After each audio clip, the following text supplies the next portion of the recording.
Homes and businesses demolished. Schools overcrowded, understaffed, ill-equipped. Streets littered with rubble, running with raw sewage. Basic services unavailable. Food, clothing, the staples of life, in critically short supply or non-existent. The air filled with the sounds of conflict and the cries of families torn apart. That's what it's like in a war zone, caught between competing governments, ideologies, ethnicities. That's the battle being fought every day by children in Palestine and other troubled regions. Once you go there and see, you find yourself saying, this is worse than anybody could have ever described, or worse than any picture I could have ever seen. They have no opportunities. They don't have any of the same things that we take for granted for our children. The outside world will look at this group of people and define them by actions of others and paint everybody with the same brush. And there are innocent people who shouldn't have to bear that burden, including those children. Yet every day, more and more of these children and their families are finding new reasons to keep going, to keep trying, to keep hoping. Thanks to KinderUSA. KinderUSA is a nonprofit humanitarian organization that is based here in the United States that provides assistance to children around the world, particularly in Palestine. KinderUSA was established in 2002 by a group of physicians and humanitarian aid workers during a time of crisis in the West Bank and Gaza. There were a lot of attacks going on, people were really suffering, and the charities in this country had been closed for different reasons, and so we came together to create an organization that would enable people to appropriately support Palestinians in need with particular emphasis on children. The mission of KinderUSA is to alleviate the suffering and promote the well-being of children in Palestine and beyond. One of the ways KinderUSA serves needy children is through innovative programs that support their families, schools, and communities. An outstanding example is a bakery project begun in 2004, a program that simultaneously addresses the need for nutrition, employment, and self-reliance. The bakery project in the southern part of Gaza was designed to help provide work opportunities for women who had lost their husbands.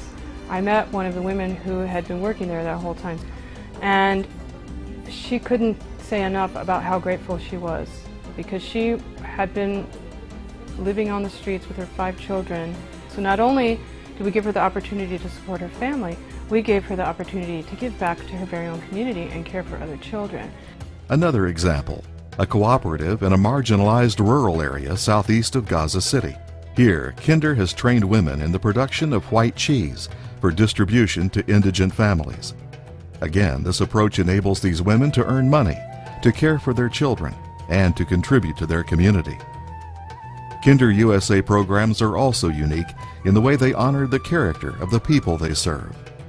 Instead of giving them handouts or baskets of food that they hadn't chosen, we gave them vouchers that they could use then to redeem at a local merchant, and we would then pay the merchant the money. So we're helping support that local business and giving people the chance to choose what they want. For school uniforms or school supplies, instead of just handing them things, we gave them the vouchers so that they could go and choose what they wanted in order to feel like they had some ownership. So this has been a hallmark of everything that we've done to support the dignity of the individuals involved, and I think that's what makes our work important. It also is what makes our work unique. Beyond the basics, the greatest needs these children have are for education and for access to a life outside of the misery they experience every day. We are right now involved in tutoring projects for kids at risk, and when we had it just 2 nights a week, the demand was so great we had to expand it, but we didn't have the facilities. Just shows the need and the desire for people to improve and to do better. We try to help with activities that are more recreational and give them a chance to think of something, have a good time, and not be caught up in the difficulties of life that they're facing, whether it's a summer camp program, after-school program, something that promotes activity in the arts, theater. It takes people. It takes resources, but KinderUSA receives no government support. Our support comes from a wonderful community of donors who are Palestinian, who are Arab American, who are Muslim, who are Christian, who are Jews, who are people who really care about the children in Palestine above and beyond whatever the political circumstance may be. What I'd like to see for KinderUSA in the next 5 to 10 years is to really expand our reach, to fund more projects similar to the types that we've done. We also would like to be able to provide services to people in other areas of need. Again, focusing on the gaps that are not being met by some of the larger organizations with an emphasis on children. And in order to do that, we do need more financial support, more capacity building, in order to carry out those kinds of activities and take it to the next level. The work is difficult, frustrating, sometimes dangerous, but KinderUSA's dedicated people are never in doubt that it's the right thing to do. Caring for the needs of children is something that we as adults have an obligation to do. If I saw a child in the street that was in need, I wouldn't walk past that child without making sure the child's needs were met. And if the community around him is unable to fulfill his needs, then we need to step in on his behalf to give him a chance so that he can grow and thrive. We are all human beings, all part of the same family. And when one of us suffers, we all suffer.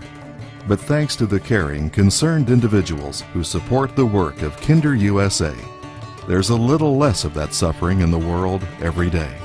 When we look back and look at the number of lives that we've had an impact on, within the last almost 10 years, we have provided services to almost 500,000 children in the West Bank, Gaza, and Lebanon.